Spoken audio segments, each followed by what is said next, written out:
Greetings, Culture Warriors. It is I, Jeff Vieira, and author of Culture is Everything, and your host for this latest dispatch from the front.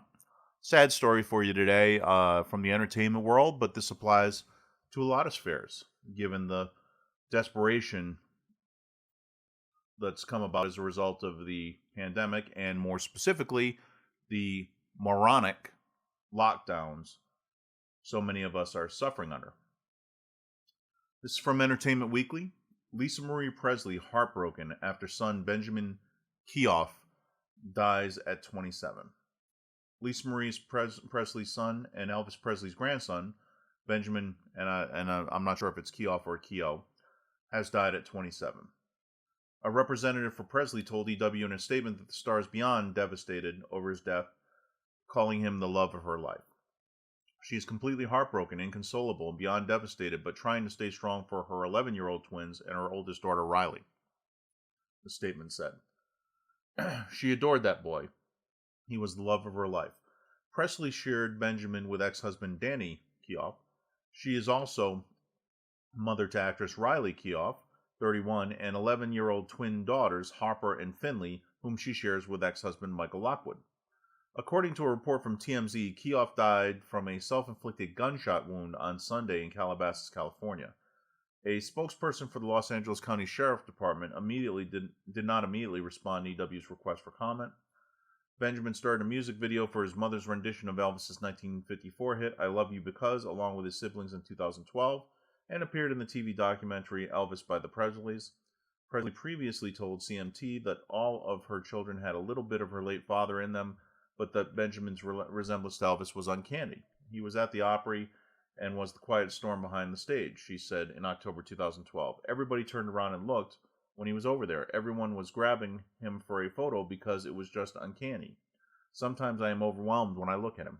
In one of her most recent social media posts, Presley shared a photo from June 2019 showing her with her 4 children, including Benjamin, Mama Lion with Cubs, she had captioned the post.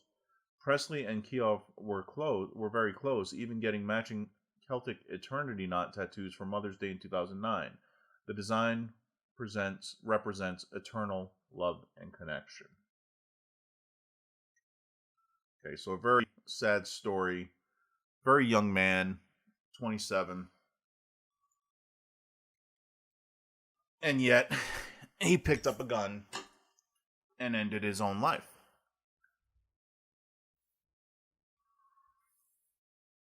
So what are we to make of that when we apply our lens of culture and values to it? Well, first off, you have to understand, particularly if you're not an American, you have to understand the importance of Elvis Presley to American music and American culture. He was one of the icons of the last century.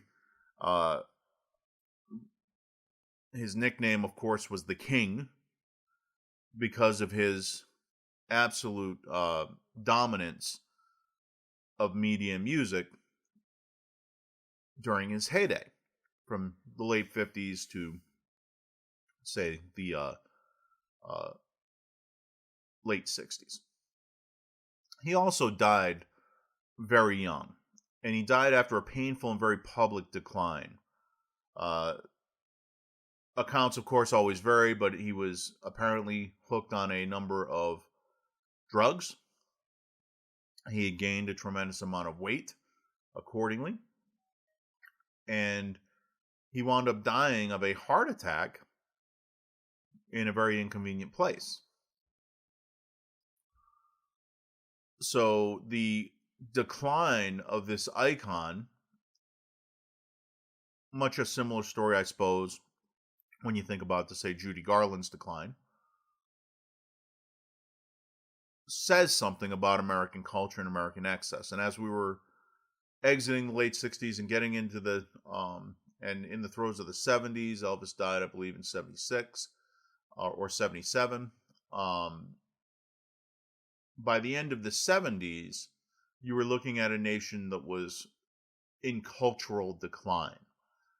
Right around that time, of course, was Jimmy Carter getting up in a sweater because he couldn't afford to heat the White House and giving his malaise speech, which directly resulted in Ronald Reagan's landslide victory and really an American cultural renewal. But by the time the end of the 70s came, if you've seen the movie Forrest Gump, the scene with Robin Wright to Leonard Skinner's Freebird when she climbs out on a ledge and contemplates suicide herself is very telling of kind of the zeitgeist at the time. And I fear that 2020 is 1977 all over again. People have lost hope. And the reason they've lost hope is because it seems like every time you turn around, some biblical affliction just comes at you. There's a number of memes about this on the internet, right? What's next? We had the Wuhan virus, and then they were talking about murder hornets. It's been a ridiculous succession of things. Violence in the streets. It's been just stunning how many devastating events have been heading our way. And so one consequence of that is people start to despair. You lose your job, your employment, as I have done.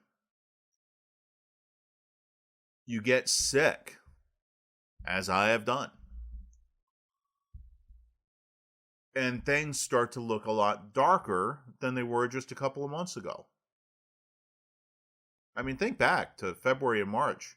We just come out of the holidays, started the new year. Hopes were kind of high. The economy was roaring. Employment was at an all-time high. So we all had kind of big plans and hopes and dreams for the year. And then this virus hit, the moronic pandemic, the authoritarian nature of the Democrat Party exposed for all to see, the consequent violence in the streets, where the war on our police, all this stuff has happened in an incredibly short period of time with no end in sight. And it's the with no end in sight that is problematic. People don't end their lives if they believe their lives are going to get better. They end their lives when they think they won't get any better. And this young man, just 27 years old, clearly at the time did not believe his life was going to get any better. Perhaps he was suffering from depression. That's a classic aspect of depression, is the hopelessness, the despair associated with it. This will never end, is how the thinking goes when you're undergoing a bout of depression. Perhaps he had substance abuse issues. It tends to run in families. Certainly, the Presley family has had more than their share. Perhaps being locked down. I assume he was in California. But perhaps wherever he was, California's had the worst lockdown of just about any state, the longest, the most egregious, and perhaps there was nothing to do but to reignite your addiction. It could simply be that as a young man trying to make his own way in this world, all avenues were lost to him. They're not filming these specials, these documentaries anymore. Perhaps the initial touch of fame and success he had was blown out in an instant by this pandemic and lockdown, and he came to the conclusion that it was never going to come back. Didn't know what to do with his life. Very possible. It's all speculation on my part. But you can see how someone in these times could fall to desperation. Albert Camus, in his novel, in his book, The Myth of Sisyphus, treats the subject of suicide and talks about it in terms of that analogy. Sisyphus, of course, in Greek mythology, was condemned every day by the gods to roll a boulder up a hill. Every day, spent most of that day struggling with this enormous weight, getting it to roll up the hill, only to get to the top and have it roll back down. Every day, the same as the last. Trapped in that cycle of hopelessness. No expectation that he would ever be freed from his curse. And yet Sisyphus continued on. Every day he shouldered that burden. Every day he fought his way, step by agonizing step, up that hill. Every day he planted that boulder on the top of that hill. Every day.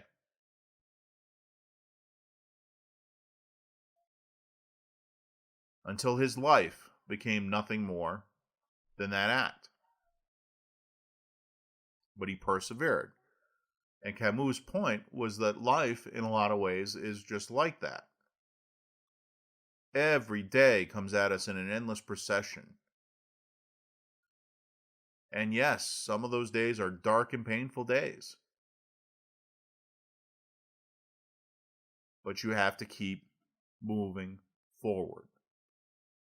That is the only way to keep living. And in our case, unlike Sisyphus, the curse gets lifted. Winston Churchill, who knew a thing or two about depression, he called it his black dog. Winston Churchill, who knew a thing or two about setbacks in life, he was extremely successful politically early on in his career, to the point where he was the youngest Secretary of the Admiralty for Great Britain. World War I came. He had the strategic insight to recognize that Turkey could be knocked out of the war if only the British Navy could take the Dardanelles. The Dardanelles is the strait that separates Europe from Asia, and it runs right near Constantinople. So he hatched a brilliant plan to end the stalemate that the war in the West had come down at that point by striking in a completely different strategic direction in a way that would decimate the Triple Alliance partners, who were the enemy in World War I for Great Britain.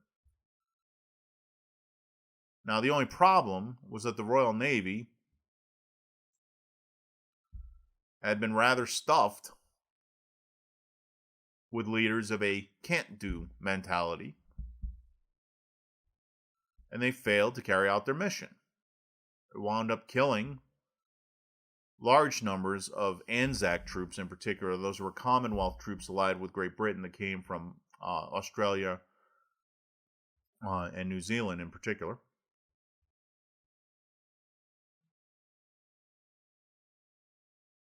And it created an unholy mess. The failure of the Dardanelles campaign led to Winston Churchill being booted out of office, out of government. And he would not return to any office of significance until the eve of the Battle of Britain, when he was returned as Prime Minister. But he spent all those intervening years in what he called the wilderness. It's 25 years. So to be a young man and to be as successful and brilliant as he was, to have the ambitions that he did, and then to be denied the fulfillment of them for 25 years, only to return when he was old, that was a tremendous blow to him. The Great Depression hit, destroying his fortune. Most of his books were written during this time because he had to write to make money, to sustain his family. And while he had success, certainly, in that trade, he wanted to move world events, something he was denied. And so during those years, depression was a constant companion. And yet Winston Churchill, who knew better than anyone what it was like to have that long, dark tunnel facing you day after day after day. Winston Churchill said, if you're going through hell, keep going. He knew better than anybody. You have to keep marching forward. You have to concentrate on the next step day by day by day. And that's difficult. That takes a tenacity and a fortitude. And yes, indeed, some glimmer of hope, which is not typical of most of the people of our day, certainly. Danny Keough grew up rich in a family that was famous, but it didn't make him happy and it didn't sustain him. From what I've read of his mother, it didn't make her happy. It didn't sustain her. It didn't nurture her soul.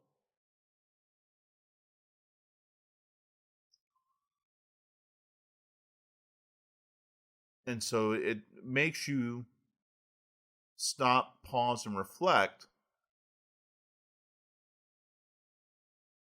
that the things sometimes that we chase in this life, in this world, in this culture, are not the things that will make us happy. They're not the things that we really need.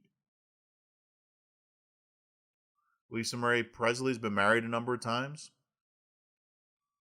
had children with different fathers. She was famously married to Michael Jackson, an accused pedophile, for what was appeared to be a stunt marriage or for money.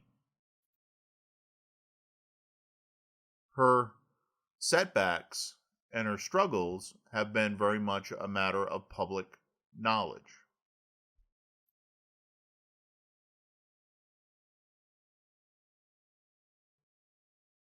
The loss of a child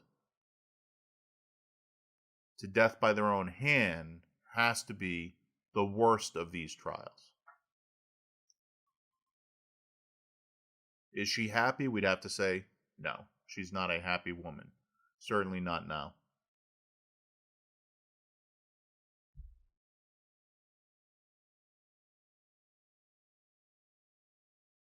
How many others out there are in similar, if not as extreme situations?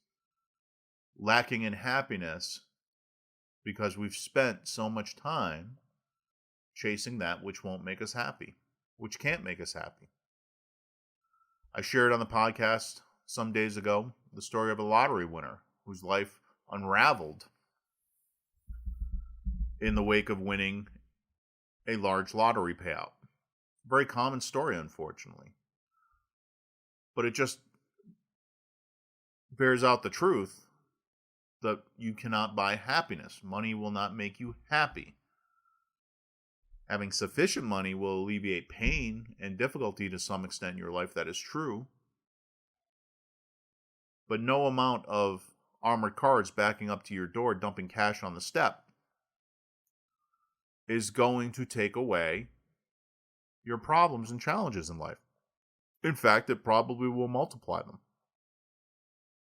People chase fame and they chase money, especially in the United States of America, especially here in 2020.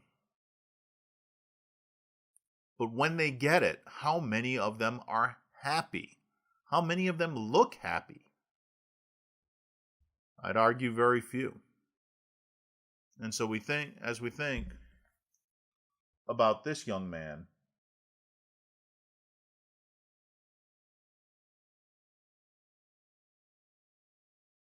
well, we should probably reflect that there but for the grace of God go I.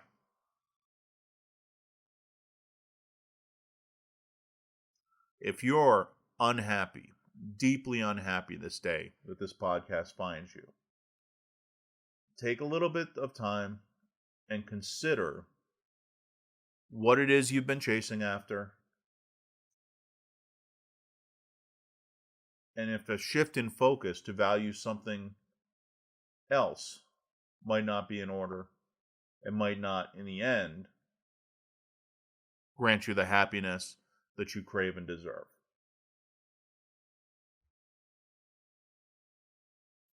Because at the end of the day,